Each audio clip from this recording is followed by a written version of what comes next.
I came to the airport expecting a flight. I didn't expect to find an art gallery. Habang naglalakad ako papunta sa boarding gate sa Clark Airport, nakadiscover ako ng mga artworks. Isang bagay na hindi ko inaasahang makita sa loob ng airport. Bawat isa ay may sariling estilo, sariling kulay, at sariling kwento. Pero sa lahat ng nakita ko, may isang artwork na nagpahinto talaga sa akin. Sa unang tingin, napansin ko agad ang makukulay nitong detalye. May mga sculpted faces, abstract elements, at mga kulay na halos hindi mo kayang baliwalain. Habang mas matagal ko itong tinitingnan, mas lalo akong naging curious sa kwento sa likod nito. Ang artwork ay likha ni Arnel Garcia, isang multi-awarded visual artist at mixed media practitioner na ang mga obra ay naipakita na hindi lamang sa Pilipinas, kundi maging sa ibang bansa. Pero ang mas tumatak sa akin ay hindi ang kanyang mga achievement, kundi ang kwento sa likod ng artwork na ito.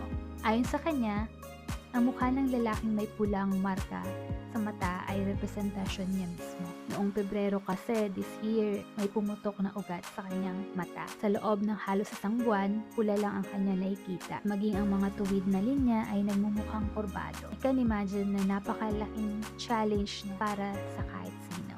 Lalo na kapag sakang artist na umaasa sa paningin para makagawa ng obra. Ang mukha naman ng babae ay representasyon ng kanyang asawa. Siya ang nagbigay sa kanya ng lakas upang ipagpatuloy ang kanyang art career na naging sandalan sa panahong mahirap ang sitwasyon.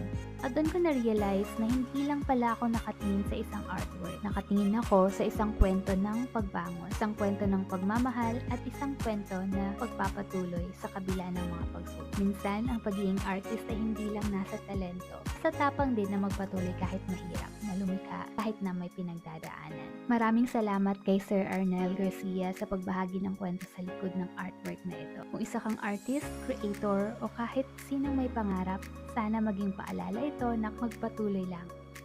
Minsan, ang mga pinakamagagandang obra ay nagmumula sa mga laban na hindi nakikita ng iba. At kung mapadaan kayo sa Clark Airport, baka makita nyo rin ang iba't ibang artworks. Follow for more stories like this.